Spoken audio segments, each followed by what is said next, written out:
C'était censé être une matinée ordinaire. Le café avait ouvert en retard parce que j'avais oublié mes clés. Pressé, troublé, j'ai fermé la maison à clé sans vérifier mon sac. Réalisant qu'il était à mi-chemin du travail, j'ai poussé un juron, fait demi-tour et me suis glissé discrètement dans l'appartement, ne voulant pas réveiller Sarah. Elle revenait d'un vol la veille et je me suis dit qu'elle méritait de se reposer. Le couloir était sombre, les chaussures éparpillées près de la porte, son manteau jeté sur le dossier de la chaise. L'air contenait encore l'odeur persistante de son parfum, du jasmin et quelque chose de plus doux. Et puis je l'ai entendu. Des rires. Faibles. Masculins. Suivi d'un doux gémissement. Je me suis figé, mes doigts se resserrant autour de la sangle de mon sac. Pendant une fraction de seconde, j'ai pensé que la télévision était peut-être allumée. Peut-être qu'elle regardait quelque chose au lit. Mais non, le son était réel. Intime. Trop réel. J'ai rampé vers la cuisine, la source du bruit. Mon cœur battait à tout rompre lorsque j'ai passé l'arcade et que je les ai aperçus. Sarah. Nue, à l'exception de sa robe de chambre qui glissait sur une épaule. Et lui, grand, large d'épaule, ne portant qu'un caleçon, le dos tourné, les mains sur les hanches de Sarah, les lèvres sur son cou. Je suis resté figé dans l'embrasure de la porte. Tout en moi s'est effondré. Les murs, le sol, les années que nous avions construites ensemble. Mon souffle s'est bloqué dans ma gorge et, pendant une seconde, j'ai cru que j'allais vomir. Elle m'a vu en premier. Ses yeux se sont écarquillés. Sa bouche s'est ouverte, mais aucun son n'en est sorti. Elle a trébuché en arrière, manquant de glisser sur le carrelage. Eric. Je croyais que tu étais au travail, a-t-elle bredouillé en serrant plus fort son peignoir. Je n'ai rien dit. Mon regard passait de l'un à l'autre. Je voulais parler, crier, mais ma gorge était si serrée que je pouvais à peine respirer. J'ai fouillé dans ma poche, j'ai sorti mon téléphone et j'ai pris une photo. Le bruit de l'obturateur était assourdissant. Il s'est alors retourné, surpris. La reconnaissance est apparue sur son visage. Je le connaissais. Bien sûr que je le connaissais. Jason. Son copilote. Celui dont elle a toujours juré qu'il n'était qu'un ami. J'ai reculé, sans parler. Ma main tremblait, non pas de peur, mais de rage. De la confusion. Une blessure si profonde que j'avais l'impression que mes os se brisaient. Eric, attends, dit-elle en s'avançant vers moi. Je me suis retourné et suis sorti. Mes oreilles bourdonnaient du son de Sarah qui criait mon nom, mais je n'ai pas pu me retourner. J'ai tâtonné avec la poignée de porte, les doigts engourdis, et je suis sorti dans l'air du matin qui me paraissait soudain trop épais pour respirer. Le soleil se levait au-dessus de l'immeuble, projetant de longues ombres sur le parking. J'ai atteint ma voiture avant que le tremblement de mes jambes ne menace de me faire tomber. Appuyé contre le capot, j'essayais de comprendre ce que je venais de voir, ma femme, la femme avec qui j'avais partagé 7 ans de ma vie, dans notre cuisine avec un autre homme. Mon téléphone a vibré dans ma poche. Sarah. J'ai refusé l'appel et j'ai regardé un message texte s'afficher. Reviens, s'il te plaît.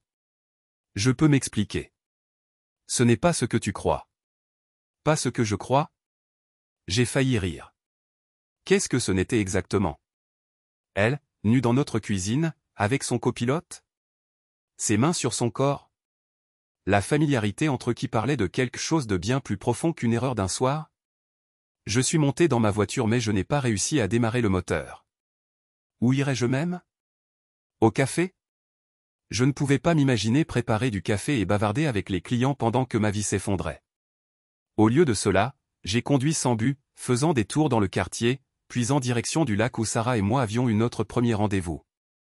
L'ironie ne m'échappait pas. Les heures ont passé comme dans un brouillard. J'ai ignoré 14 appels de Sarah et j'ai fini par éteindre complètement mon téléphone. L'après-midi, je me suis retrouvé chez Danny.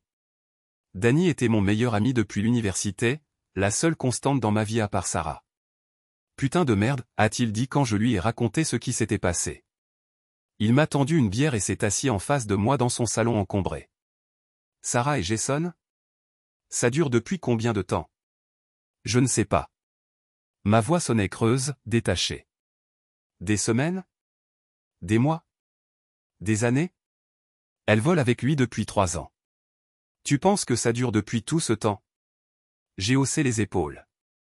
Il était plus facile de me concentrer sur la logistique, le calendrier, les opportunités qu'ils avaient eues que de supporter le désastre émotionnel. Elle a pris plus de vols internationaux ces derniers temps. Elle a dit que c'était parce qu'ils étaient mieux payés. L'expression de Dany s'est assombrie. Plus de nuits à l'hôtel.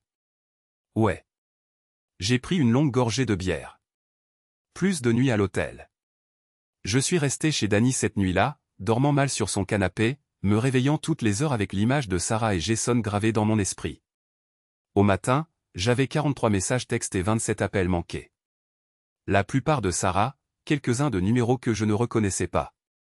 Il faudra que tu lui parles un jour ou l'autre, a dit Dany en buvant son café, sa voix douce mais ferme. Même si c'est juste pour savoir ce qui va se passer ensuite. Ce qui va se passer ensuite, ai-je fait l'écho. Qu'est-ce qui est censé se passer ensuite, Dany, bordel? Il n'a pas répondu. Il n'avait pas besoin de le faire. Nous savions tous les deux qu'il n'y avait que quelques chemins possibles, et aucun d'entre eux ne ramenait à la vie que j'avais eue il y a seulement 24 heures. J'ai finalement appelé Sarah vers midi. Sa voix était rauque quand elle a répondu, comme si elle avait pleuré pendant des heures. Eric, a-t-elle soufflé. S'il te plaît, rentre à la maison. Il faut qu'on parle. Il est là. Non. Non, bien sûr que non. Il est parti. J'ai failli demander où il était parti, comme si ça avait de l'importance. Comme si quoi que ce soit d'autre comptait, à part le fait que ma femme m'avait trahi de la manière la plus intime qui soit. J'arrive dans une heure, ai-je dit, et j'ai raccroché avant qu'elle ne puisse répondre. Dany a proposé de me conduire, mais j'ai refusé. J'avais besoin de temps seul pour me préparer à ce que Sarah allait dire. Quelle explication possible pouvait-il y avoir? Quel mot pourrait défaire ce que j'avais vu? L'appartement était le même quand je suis arrivé, les mêmes photos sur les murs, les mêmes meubles, le même parfum de jasmin dans l'air.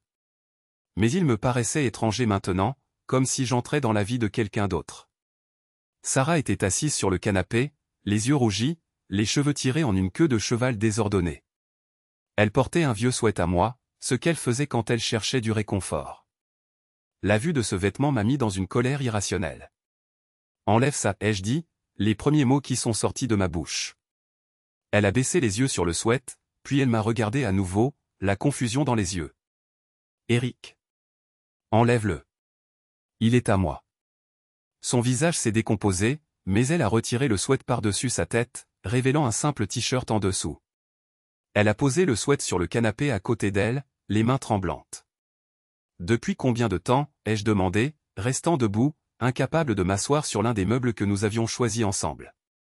6 mois, a-t-elle murmuré. 6 mois. Une demi-année de mensonges.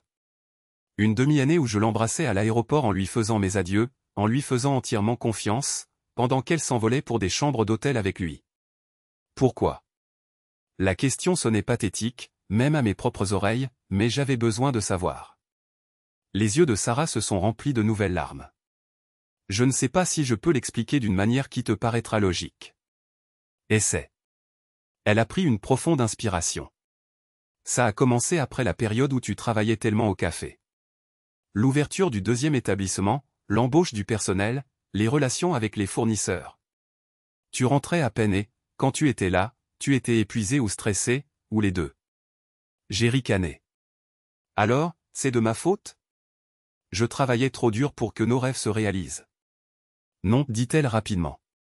Non, ce n'est pas ce que je dis. J'essaie d'expliquer le contexte. Je me sentais invisible. Jason et moi passions tellement de temps ensemble dans les avions, et il m'a remarqué.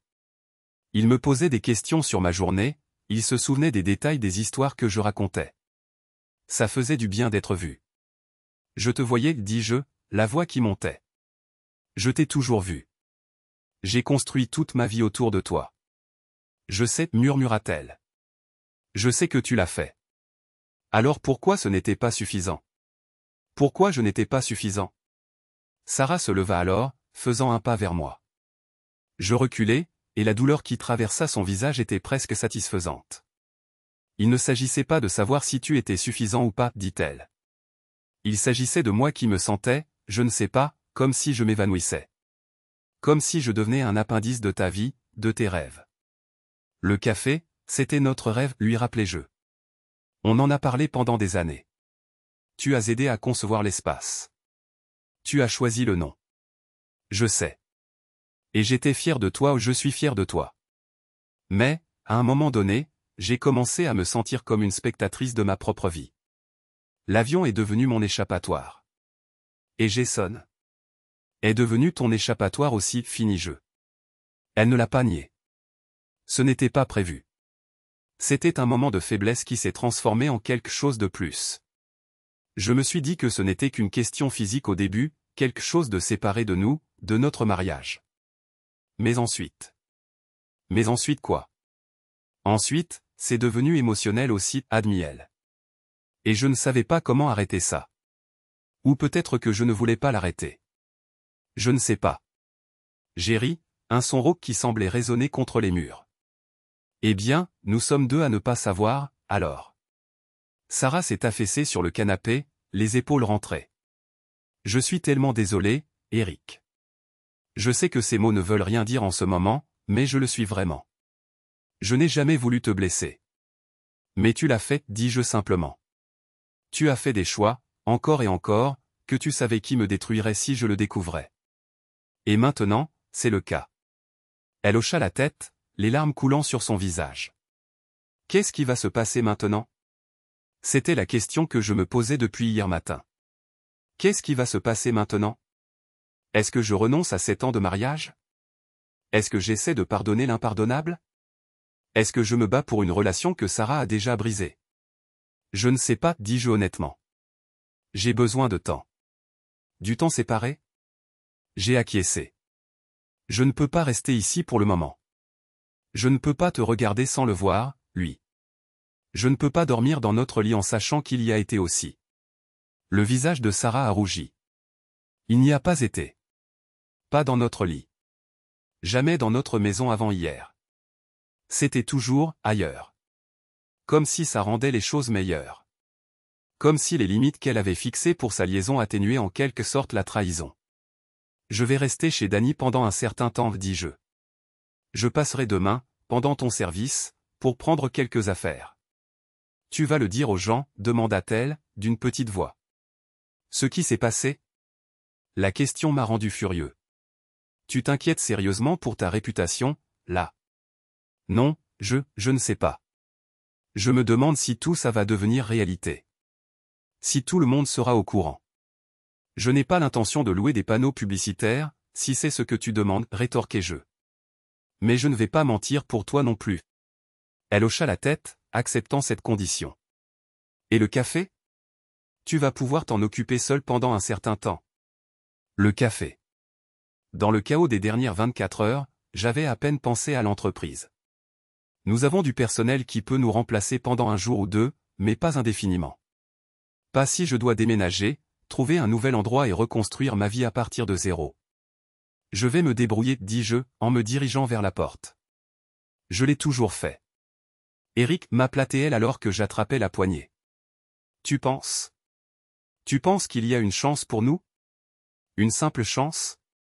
Je me suis arrêté, sans me retourner. Je ne sais pas, Sarah. Pour le moment, je n'imagine pas pouvoir te faire confiance à nouveau. Mais je n'imagine pas non plus ma vie sans toi.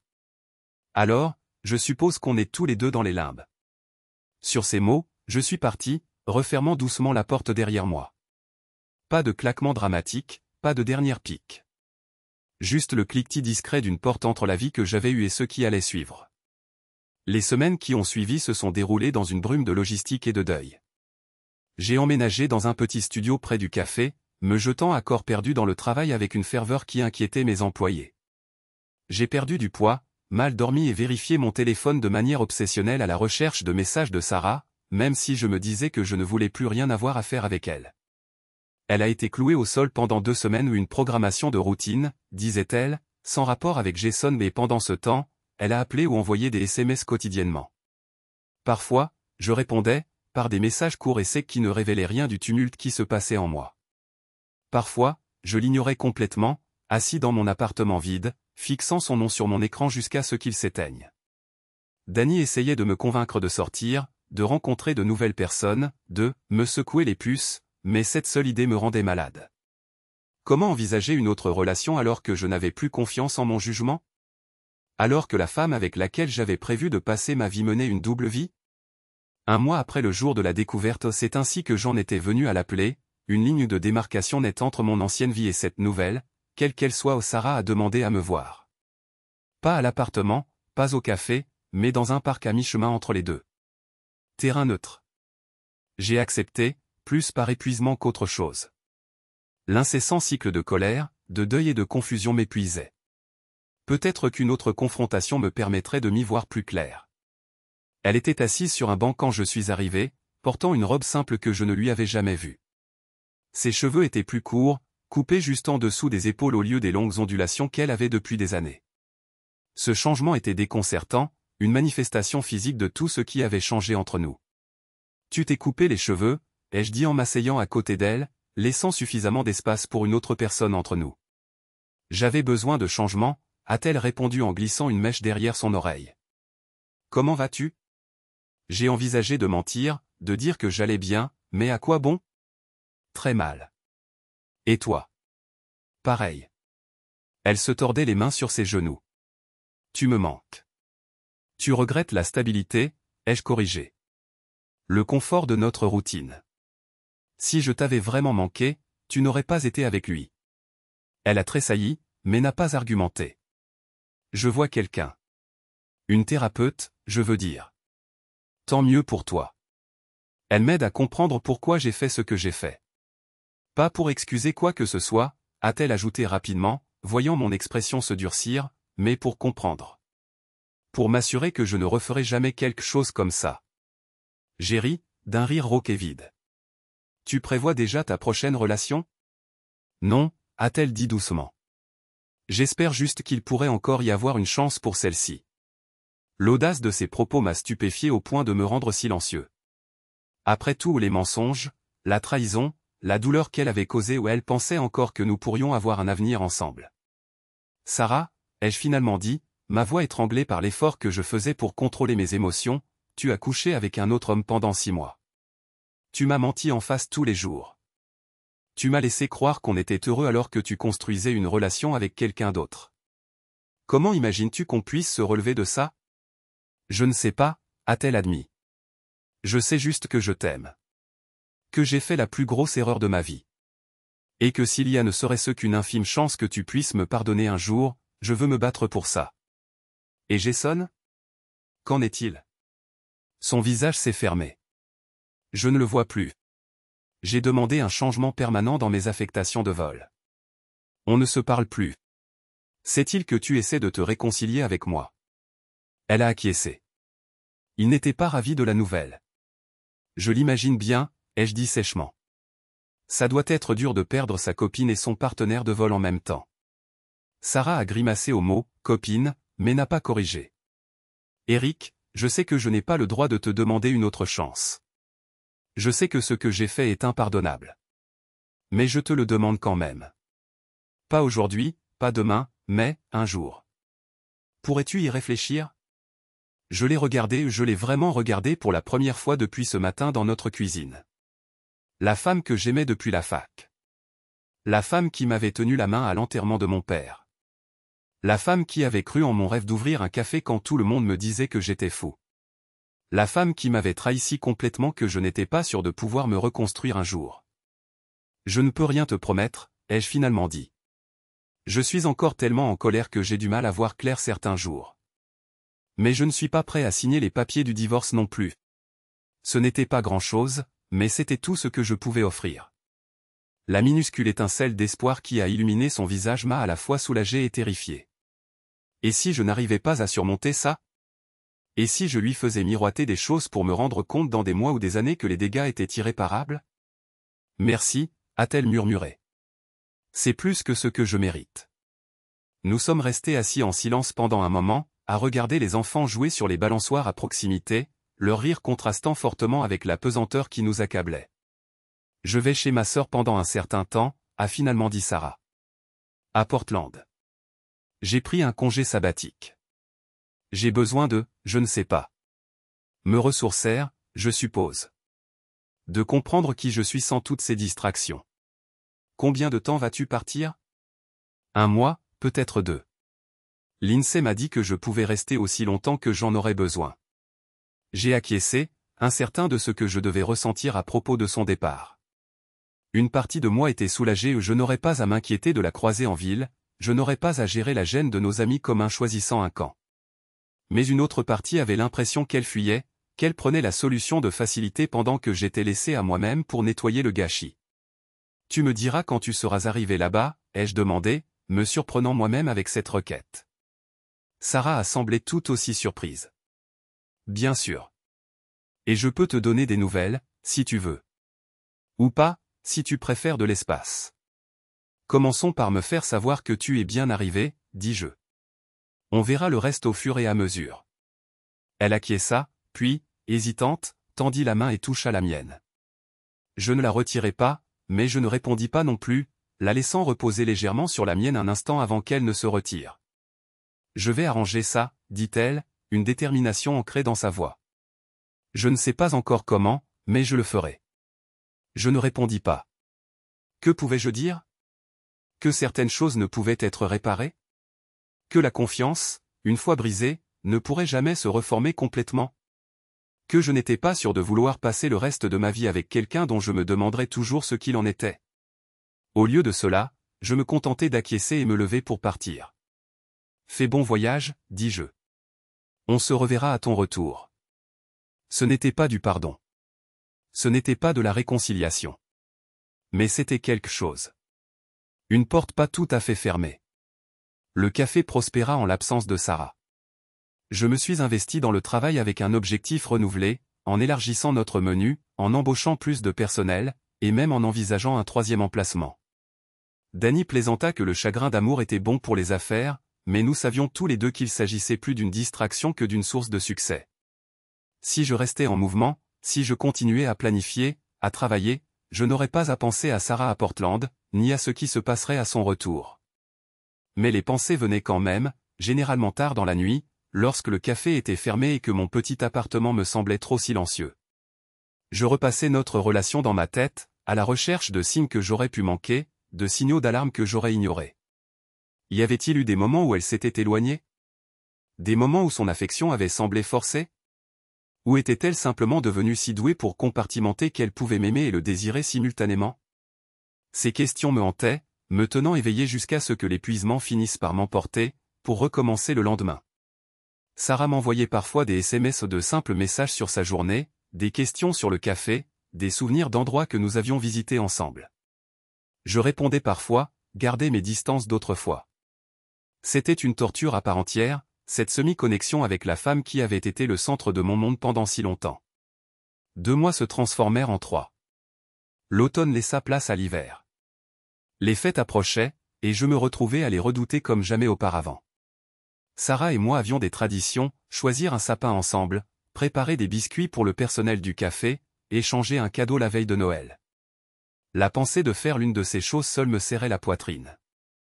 Puis, une semaine avant Thanksgiving, mon téléphone sonna avec le numéro de Sarah. Je rentre à la maison, dit-elle quand j'ai répondu.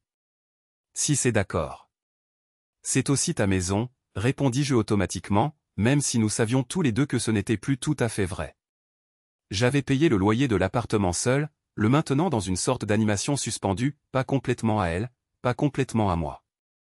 J'ai beaucoup travaillé sur moi-même, continua-t-elle. Thérapie 2 fois par semaine. Beaucoup de travail d'introspection. Beaucoup de conversations difficiles avec moi-même sur les raisons pour lesquelles j'ai fait ce que j'ai fait. Et quel est le verdict? Elle soupira. Pas de réponse simple. Peur de me stabiliser, de devenir ennuyeuse et prévisible. Insécurité quant au vieillissement. Un ressentiment qui n'était pas entièrement juste envers toi. Beaucoup de choses dont j'aurais dû te parler au lieu de fuir. C'était plus de perspicacité que je ne l'avais prévu, mais cela n'effaçait toujours pas la douleur. Donc tu reviens. Qu'est-ce que ça veut dire pour nous? Ce que tu veux que ça veuille dire, dit-elle. Je ne reviens pas avec des attentes, Eric. J'ai loué un petit endroit près de l'aéroport. Je reprends le travail, mais uniquement sur des itinéraires nationaux, des vols de jour.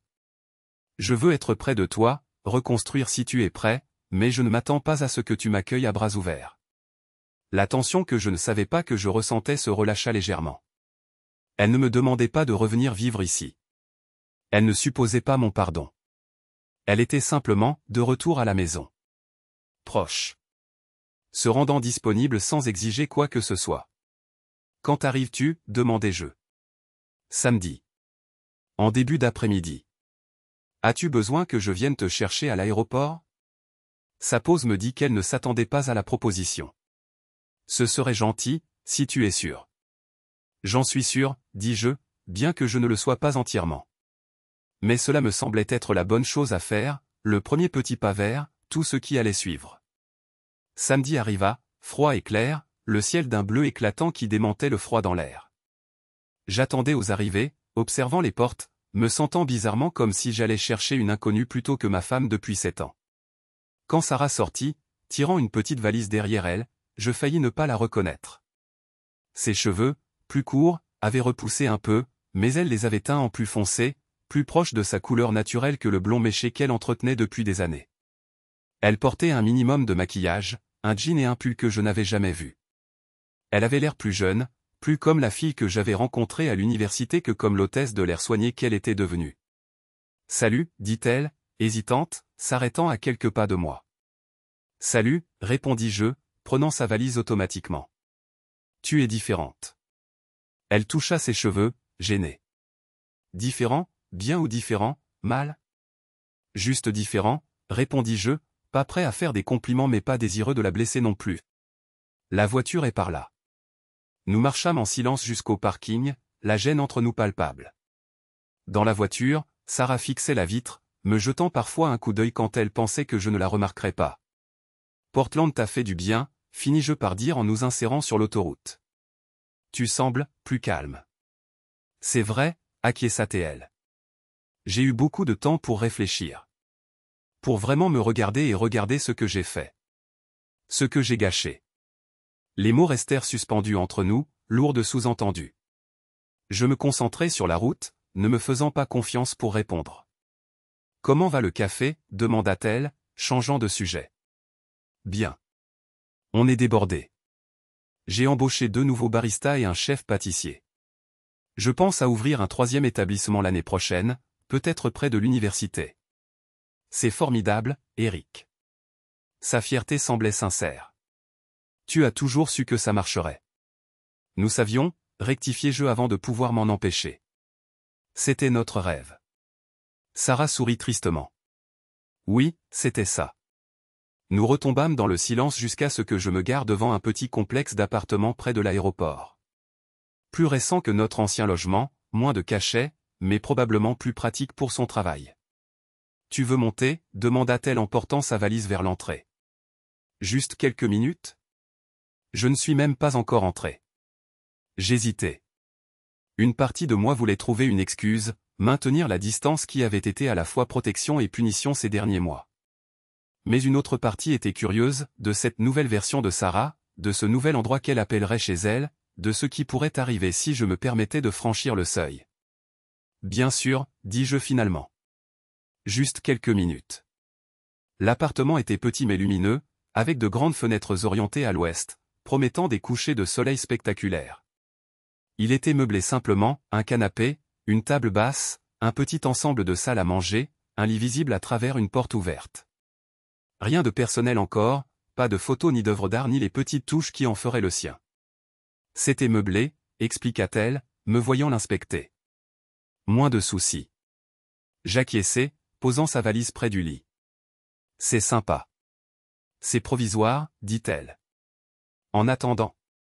Elle ne termina pas sa phrase, n'en avait pas besoin. En attendant que nous décidions ce qui allait se passer ensuite. En attendant soit de nous retrouver, soit de rendre la séparation définitive. Tu veux boire quelque chose, proposa-t-elle. J'avais demandé à la direction de remplir le frigo avec le nécessaire. Non, je devrais y aller, dis-je, ressentant soudain tout le poids de l'instant. Être ici, dans ce nouvel espace qui représentait toute l'incertitude entre nous, était plus accablant que je ne l'avais prévu. J'ai un service au café dans 1 heure. Bien sûr. Elle me raccompagna jusqu'à la porte, puis s'arrêta. Merci de m'avoir récupéré. Ça compte beaucoup. Je t'en prie, dis-je, mal à l'aise à présent, ne sachant pas trop comment partir. Une poignée de main semblait trop formelle, une étreinte trop intime. Un baiser impensable. Sarah résolut le dilemme en reculant simplement, me laissant la place de sortir. On pourrait prendre un café un de ces jours? Si tu veux. Sans pression. Un café. Une suggestion si normale, si banale. Les amis prennent un café. Les collègues prennent un café.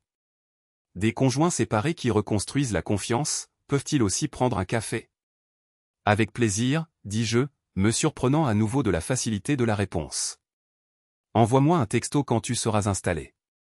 Elle acquiesça, le soulagement inondant son visage. Je le ferai. En retournant à ma voiture, je sentis quelque chose changer en moi. Pas du pardon, pas encore. Mais peut-être le début d'un dégel, une fissure dans la glace qui avait emprisonné mon cœur depuis ce matin dans notre cuisine. Un café se transforma en déjeuner. Un déjeuner se transforma en dîner.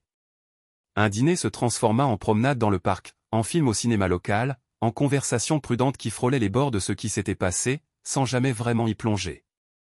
Nous étions à nouveau ensemble, d'une manière étrange et hésitante. Nous apprenions à nous connaître comme pour la première fois.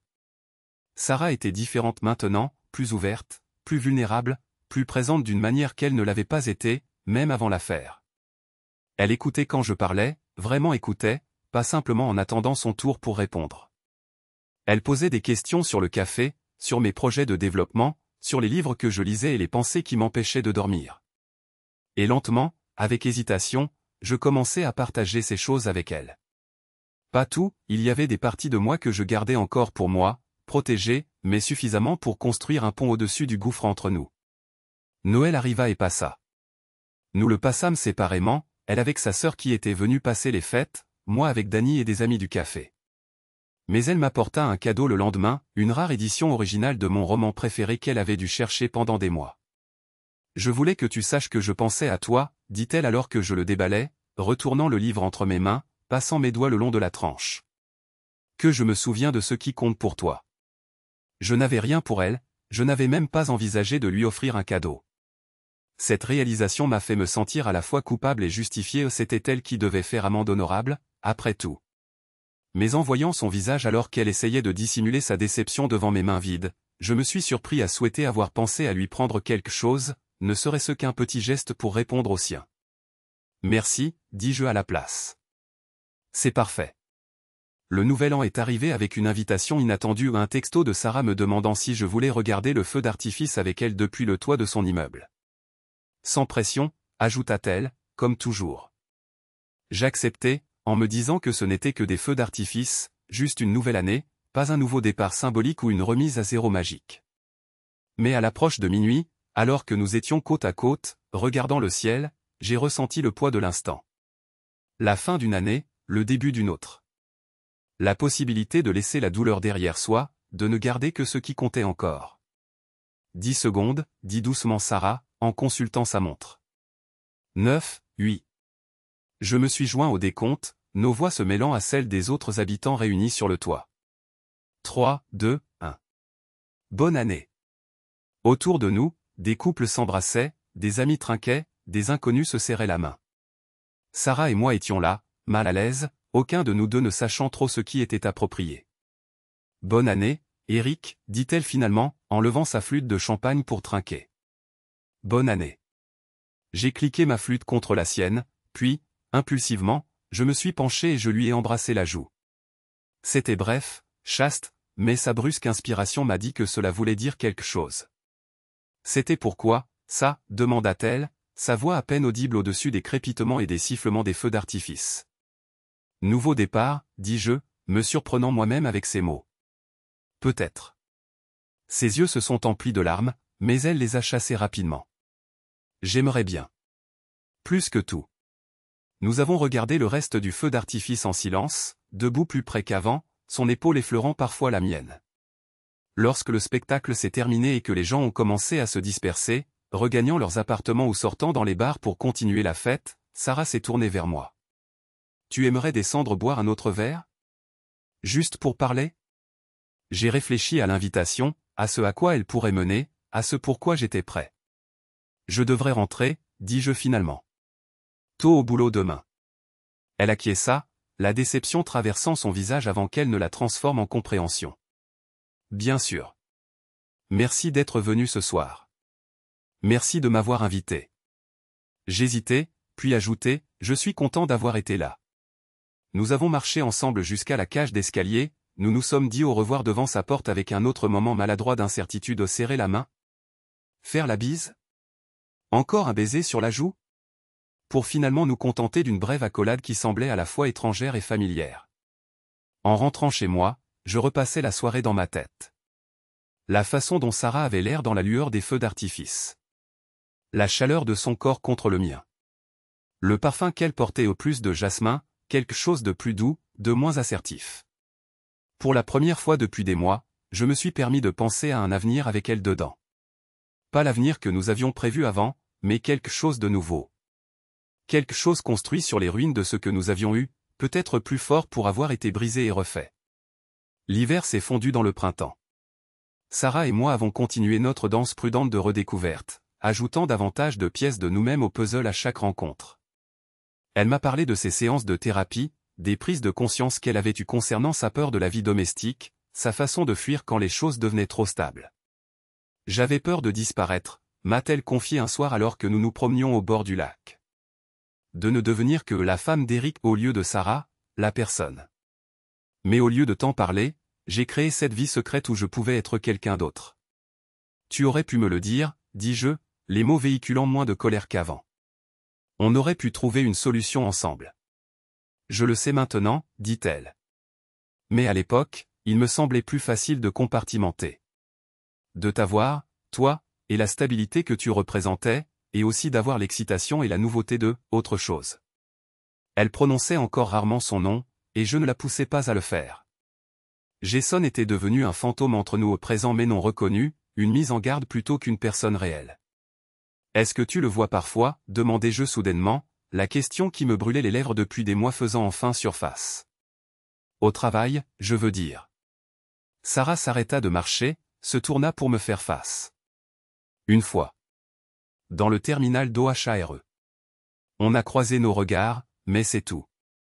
J'ai demandé des itinéraires différents spécifiquement pour l'éviter. Est-ce qu'il est au courant? Qu'on essaie de nouveau. Elle acquiesça. Il a entendu dire, par des amis communs à la compagnie aérienne. Il n'en est pas content. Et toi? Est-ce que tu en es contente?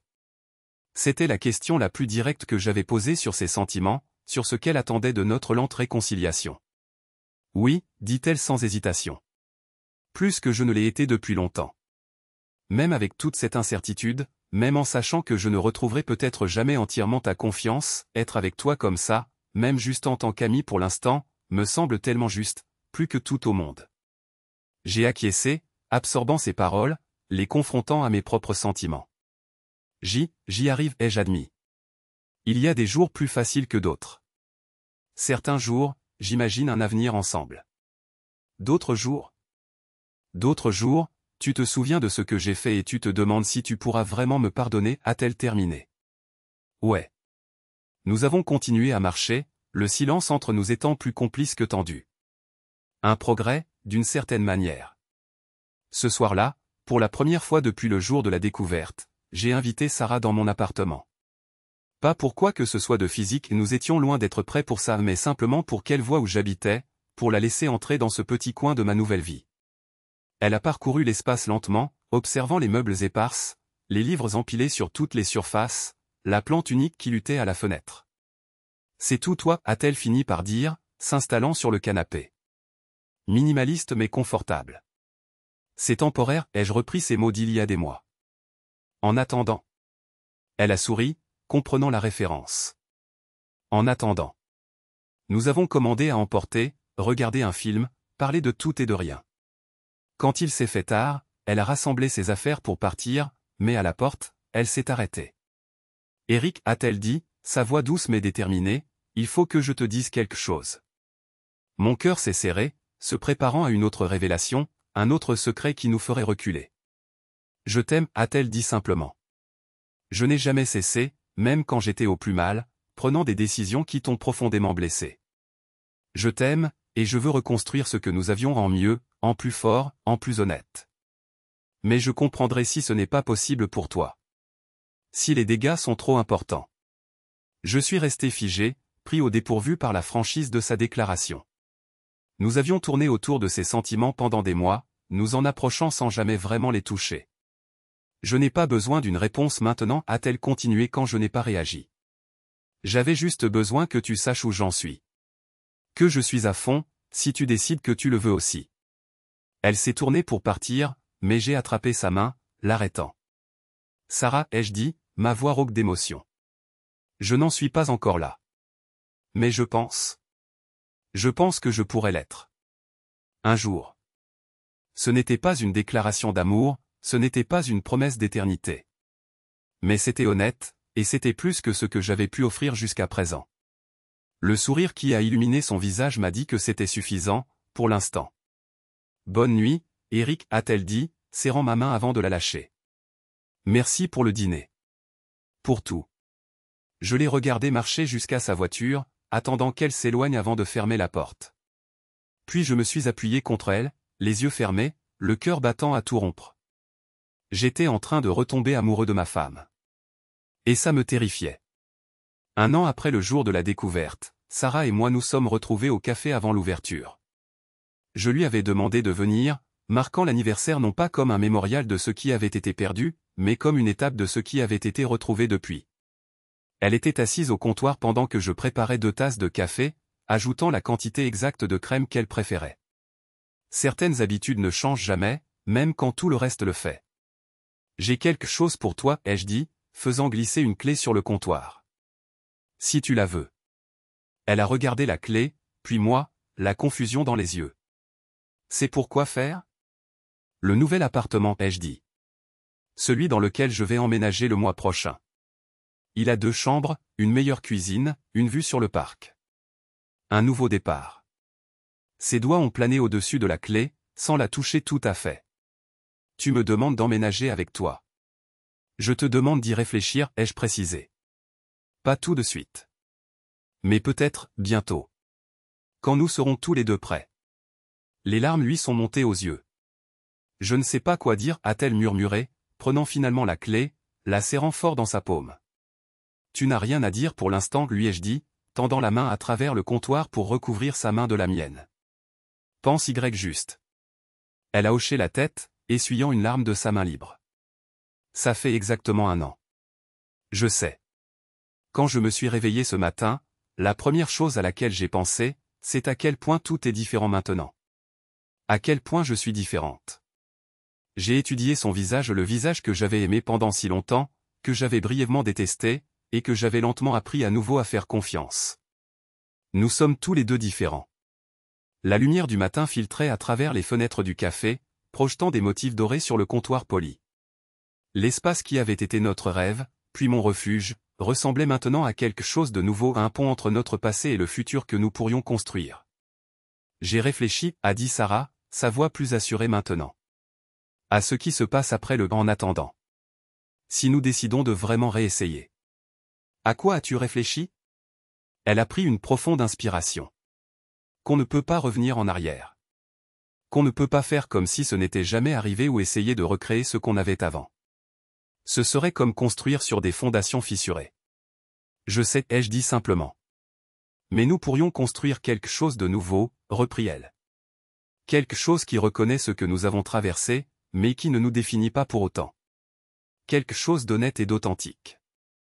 J'ai souri, le premier sourire sincère et sans retenue que je lui adressais depuis longtemps. C'est exactement ce que je veux, moi aussi. Nous sommes restés assis dans un silence confortable, en buvant notre café, laissant la magnitude de l'instant nous envahir. Dehors, la ville s'éveillait, des gens se précipitant au travail, des commerçants relevant leurs rideaux, le monde poursuivant sa marche inexorable. Je devrais me préparer à ouvrir, dis-je finalement, en jetant un coup d'œil à l'horloge. Sarah acquiesça, glissant la clé dans sa poche. Je vais y réfléchir. L'appartement, je veux dire. Prends ton temps. Elle se leva, ramassant son sac à main, puis s'arrêta. Eric? Oui. Merci. De nous donner une seconde chance. Je sais combien ça a été dur. Je contournais le comptoir, me tenant devant elle, assez près pour voir les éclats dorés dans ses yeux bruns. Ça a été dur. Pour nous deux. Mais certaines choses valent la peine qu'on se batte pour elles. Son sourire était timide, mais plein d'espoir. Je t'appelle plus tard? J'aimerais bien. Sur une impulsion, je me suis penché et je l'ai embrassé au pas sur la joue cette fois, mais doucement sur les lèvres. Notre premier vrai baiser depuis plus d'1 an.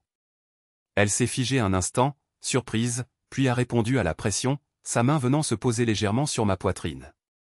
Lorsque nous nous sommes séparés, quelque chose avait changé entre nous, quelque chose de subtil, mais de profond. Le mur qui s'était dressé entre nous pendant si longtemps semblait plus mince, plus perméable en quelque sorte. Je te parle plus tard, dis-je, la voix légèrement rauque. Elle hocha la tête, touchant brièvement ses lèvres comme pour retenir la sensation, puis se tourna et se dirigea vers la porte. Sur le seuil, elle se retourna. Je t'aime, Eric. Les mots flottaient dans l'air, une question et une affirmation tout à la fois. Cette fois, je n'ai pas hésité. Moi aussi, je t'aime, Sarah. Et c'était vrai. Pas avec l'amour aveugle et inconditionnel d'avant. Pas avec la confiance parfaite qui ne reviendrait peut-être jamais complètement. Mais avec quelque chose de plus profond, quelque chose de tempéré par la douleur et le pardon, et le choix conscient d'avancer ensemble plutôt que séparément. Alors qu'elle s'éloignait, les clés tintant dans sa poche, à la fois l'ancienne clé de son appartement et la nouvelle de notre avenir potentiel, j'ai ressenti quelque chose que je n'avais pas éprouvé depuis longtemps, l'espoir. Pas l'espoir désespéré des premiers jours après la découverte, quand j'avais prié pour que tout cela n'ait été qu'une terrible erreur. Pas l'espoir prudent de nos premiers pas hésitants vers la réconciliation. Mais un espoir tranquille, constant. Le genre qui reconnaît les cicatrices mais ne les laisse pas définir l'histoire. Le genre qui comprend que l'amour ne suffit pas toujours à lui seul, mais qu'avec du travail, de l'honnêteté et du pardon, il peut être le fondement de quelque chose qui dure. Je me suis retourné vers le café, vers la routine matinale qui m'avait ancré pendant les pires jours. Mais pour la première fois depuis 1 an, je ne faisais pas que suivre le mouvement. J'étais tourné vers l'avenir, vers demain, vers le mois prochain quand j'emménagerai dans le nouvel appartement, vers la possibilité que Sarah me rejoigne là-bas quand nous serions tous les deux prêts. Derrière des portes closes, des choses terribles s'étaient produites. Trahison. Crève-cœur. La mort de la vie que nous avions prévue. Mais les portes pouvaient s'ouvrir à nouveau. Et quand c'était le cas, parfois ce qui attendait de l'autre côté était encore mieux que ce qui avait été perdu. 6 mois plus tard, je me tenais dans la cuisine de notre nouvel appartement, regardant Sarah déballer le dernier de ses cartons. Elle avait emménagé il y a 3 semaines, après des mois de planification minutieuse et de conversations honnêtes sur les limites et les attentes. « Tu veux que je mette ça où ?» demanda-t-elle, en tenant une pile de livres. « L'étagère du salon a de la place », répondis-je en souriant au caractère domestique de l'instant. Elle disparut dans l'autre pièce, et je l'entendis ranger les livres, fredonnant doucement pour elle-même une habitude qu'elle avait depuis aussi longtemps que je la connaissais, une habitude qui m'avait toujours fait me sentir chez moi. Nous n'étions pas parfaits. Nous avions encore des moments de doute, nous nous retrouvions encore parfois à nous retrancher dans de vieux schémas de défense ou de repli sur soi. Mais nous apprenions à mieux communiquer, à reconnaître nos déclencheurs, à nous donner de l'espace quand c'était nécessaire et du soutien quand on nous le demandait. Sarah revint dans la cuisine, enlaçant mes bras autour de moi par derrière pendant que je préparais le dîner. « C'était le dernier carton », murmura-t-elle contre mon épaule. « Comment tu te sens ?» demandai-je, me retournant dans son étreinte pour la regarder en face. « Comme si je rentrais à la maison », dit-elle simplement. Une maison différente, mais la même sensation. J'embrassai son front, puis ses lèvres, m'émerveillant toujours de voir à quel point c'était naturel maintenant, après tant de mois de maladresse et d'hésitation. « J'ai quelque chose pour toi, dis-je en fouillant dans ma poche. Un cadeau de pendaison de crémaillère. Elle prit la petite boîte en velours avec un regard interrogateur. À l'intérieur se trouvait une simple bague en argent, pas un diamant, pas une bague de fiançailles, mais quelque chose d'autre entièrement. C'est une bague de promesse, expliquai-je alors qu'elle la sortait. Pas pour remplacer ton alliance, mais pour symboliser notre nouveau départ. Notre deuxième chance. Elle glissa la bague à son doigt, à sa main droite, où elle capta la lumière du soir. Elle est magnifique. Lis l'inscription. Elle pencha la bague, plissant les yeux pour distinguer les minuscules mots gravés à l'intérieur, jusqu'à devient toujours. Son regard croisa le mien, rempli de compréhension et d'amour. Nous avons surmonté le jusqu'à. Oui, acquiesçai-je en la serrant contre moi. Et maintenant, nous avons tout ce qui vient après. Dehors, derrière notre fenêtre, la ville continuait sa course effrénée. À l'intérieur, nous avions créé un sanctuaire, un lieu d'honnêteté et de guérison, de deuxième chance et de nouveau départ. Un endroit où des portes autrefois fermées avaient été rouvertes, où la confiance autrefois brisée se reconstruisait avec soin et patience. Ce n'était pas la vie que nous avions prévue. C'était quelque chose de différent, quelque chose de chèrement acquis. Quelque chose d'authentique. Alors que nous nous tenions dans notre cuisine, serrés l'un contre l'autre, je savais avec une certitude absolue que c'était ici, cet amour imparfait, compliqué, magnifique, que je devais être. Fin.